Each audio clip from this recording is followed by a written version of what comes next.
Hi, this is Thomas Oldroyd, Senior Director of Marketing for InsideSales.com. Our next speaker, and my personal friend, is the world's leading authority on the topic of persuasion as applied to professional selling. His first book, entitled The Must-React System, A User's Guide to Cold Calling, has been heralded as the Bible for sales prospecting. He is a frequent speaker at sales conferences and motivational events and was a guest panelist with George W. Bush and Prime Minister Tony Blair at the World Leaders Forum. Join me in welcoming the world's greatest cold caller, the rock star of sales, Kraig Kleeman.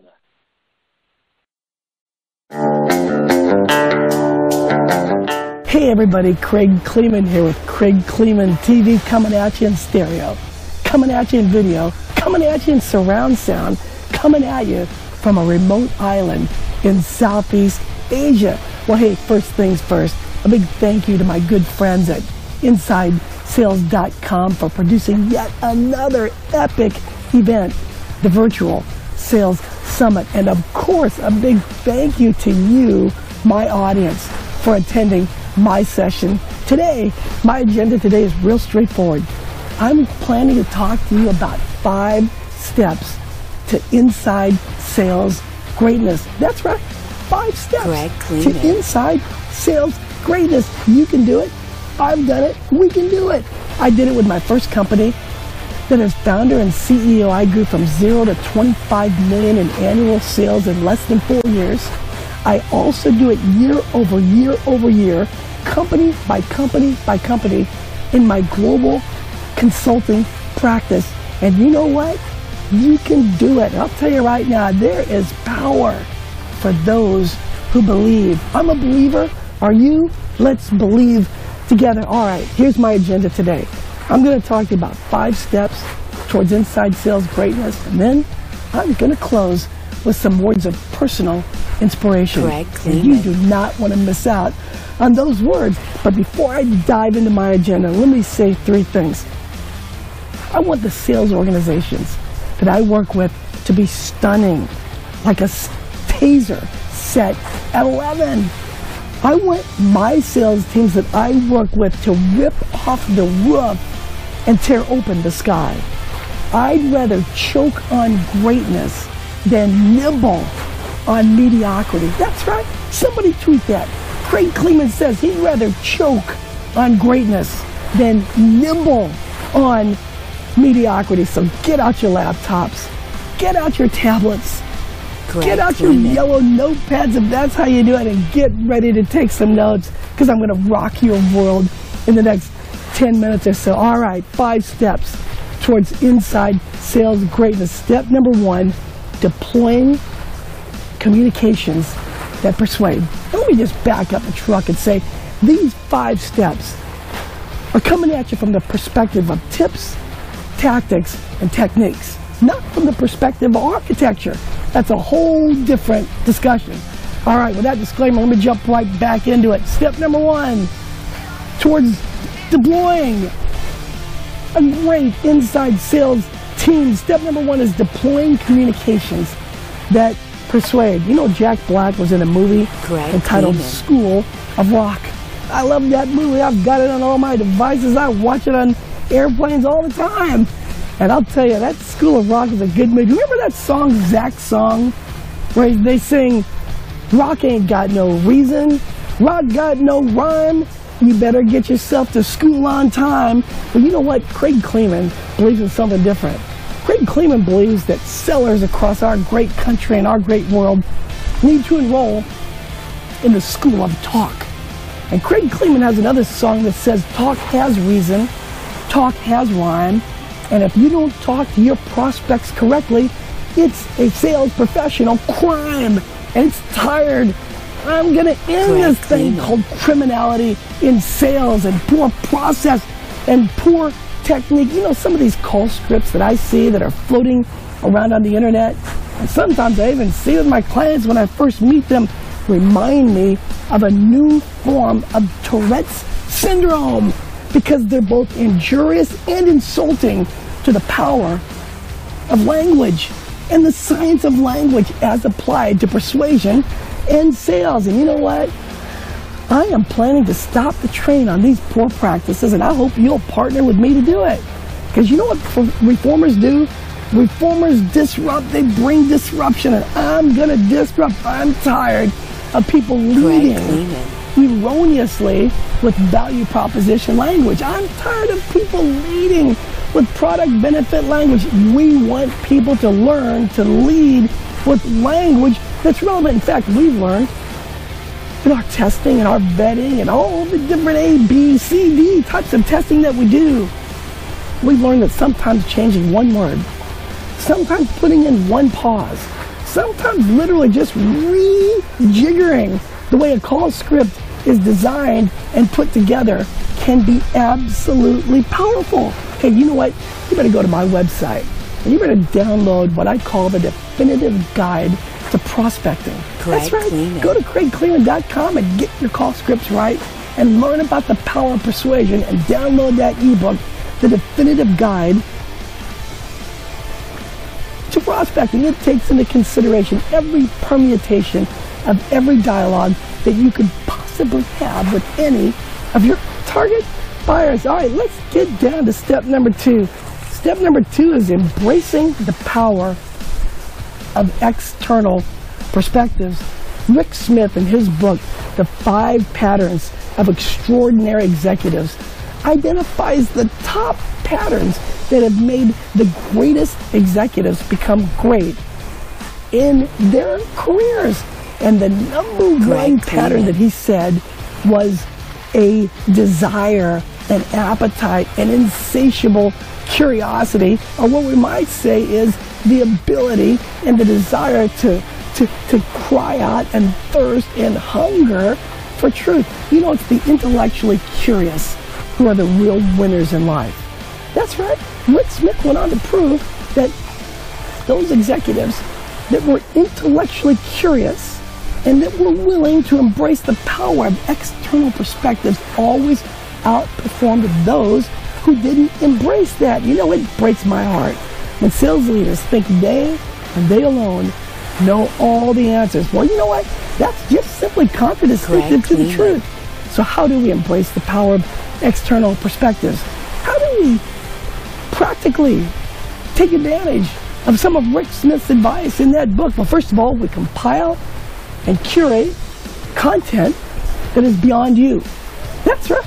Beyond your knowledge, beyond your skills, beyond sometimes even your imagination. It's time to cultivate content. I'm not talking about for your prospects and your target buyers, although that's a very good thing. I'm talking about curating content for your sales organization so they can learn and grow and develop with data and data points and concepts that are beyond you as a leader. Tell you what else we need to do is we need to engage with world-class consultants. That's right. We need to make sure we're engaging with consultants who've traveled the world, who've seen different industries, who've seen different models, so that we can create an architecture and have the right tactics and strategies that work. You know, the other thing we need to do to cultivate this intellectual curiosity and gain these external perspectives, we need to attend world-class events, just like this one right here, the Virtual Sales Summit.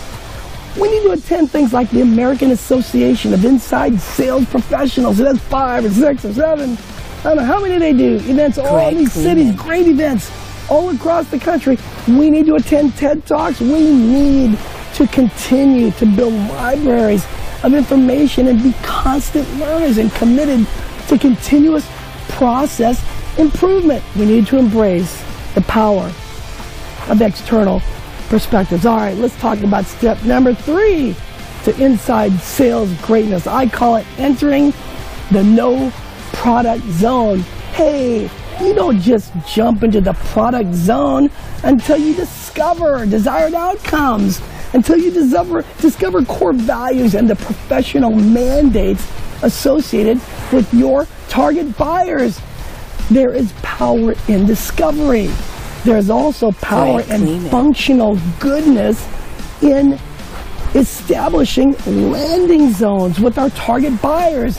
You might say, Kraig, what do you mean by all this enter the no product zone stuff? What do you mean by establishing landing zones? I'll tell you what I mean. I'll tell you what I don't mean. We're not talking a checklist. We're talking business acumen.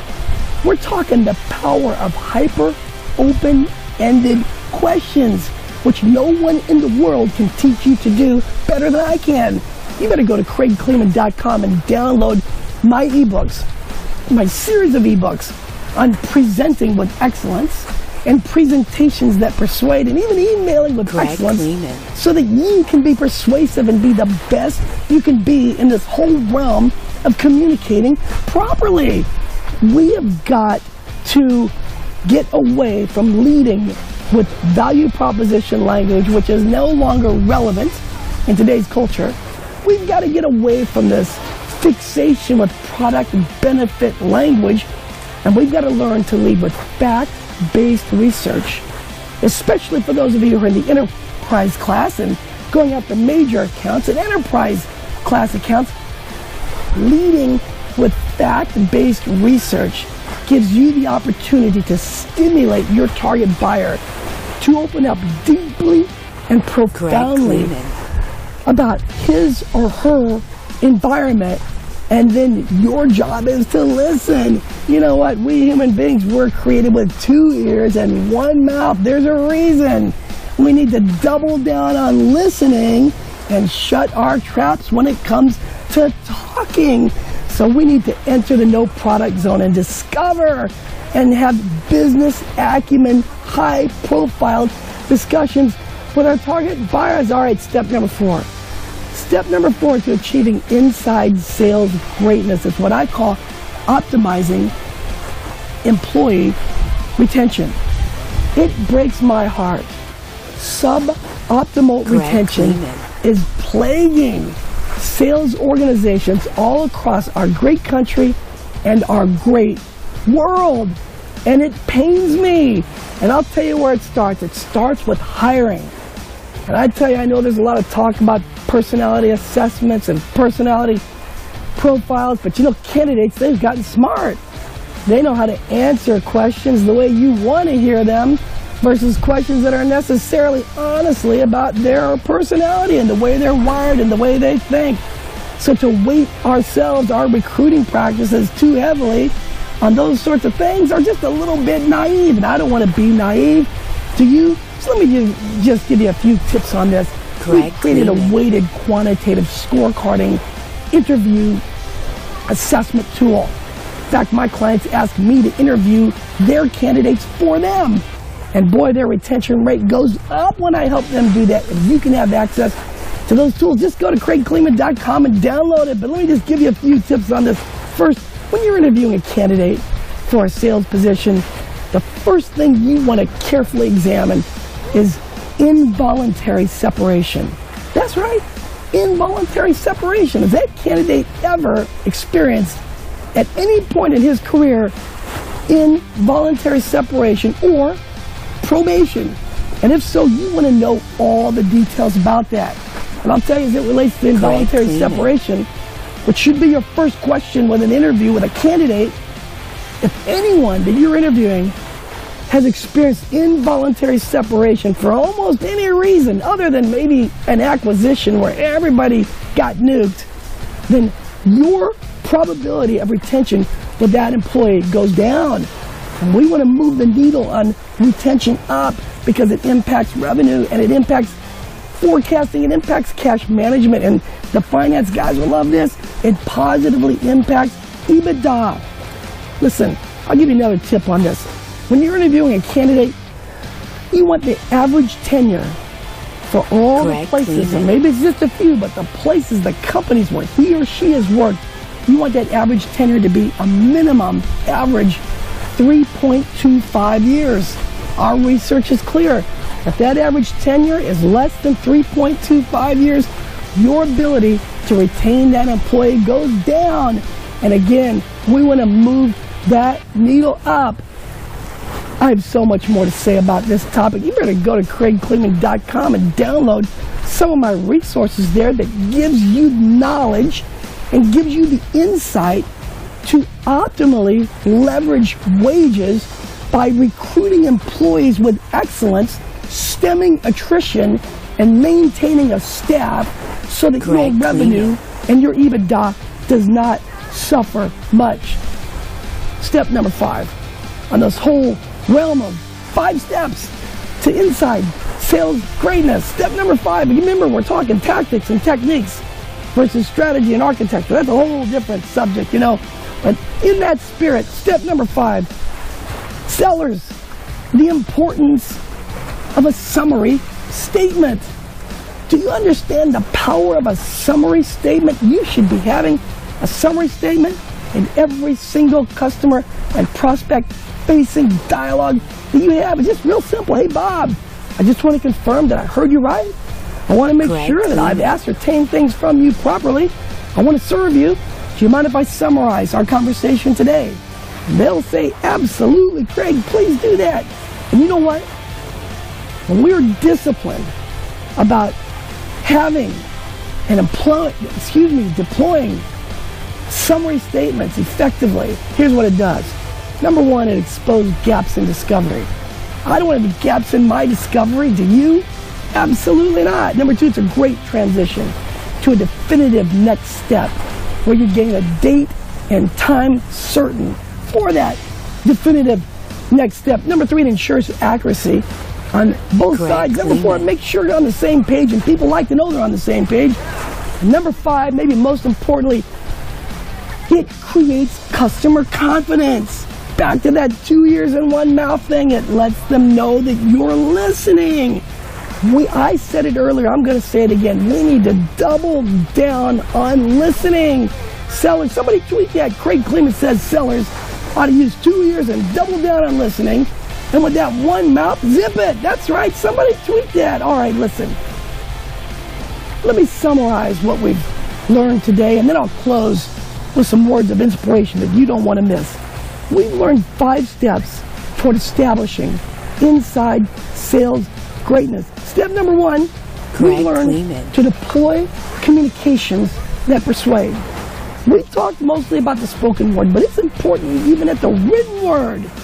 And I encourage you to get my resources so that you have the definitive guides to help you deploy persuasive communication. Step number 2, we talked about embracing the power of external perspective. We talked about having an insatiable curiosity and being with discipline committed to continuous process improvement. Step number 3, we talked about entering the no product zone. We talked about using language that's relevant in today's culture. We don't want to be using language that's culturally irrelevant, and we don't want to be using language that hinders us from doing what we need to do, which is discover and be able to establish more authentic revenue production for our companies. Number 4, we talked about some techniques for optimizing employee retention. And I talked about how suboptimal employee retention is plaguing sales organizations all across this great country and this great world. And step number 5, we talked about the power and the importance of incorporating a summary statement and how that builds confidence with our prospects and our customers. It lets them know that we're listening. All right, now a few words of inspiration before we close. You know, there's a unique imprescriptibility in life. Doubt kills more dreams than failure ever will. Inspiration doesn't stir with those who sit still. It emerges from those who dare to change. I want to change. I want to change every day. Do you? Inspiration manifests from those who meticulously and mercilessly mystify their skeptics. That's the power of majesty and inspiration. I said this at the top, and I'm going to say it again. I'd rather choke on greatness than nibble on mediocrity. My name is Kraig Kleeman. I am the originator of the Must React system. I am found at KraigKleeman.com. I'm the host and the originator of Kraig Kleeman TV. I am the world's greatest cold caller. But today, I'm actually honored. Today, I'm privileged. Today, I rejoice that you took the time to spend with me my session today at the Virtual Sales Summit, sponsored by our dear friends at InsideSales.com. I hope you've been inspired. I hope you've been informed. I hope you've been instructed. My name is Kraig Kleeman. Peace, cheers from Southeast Asia.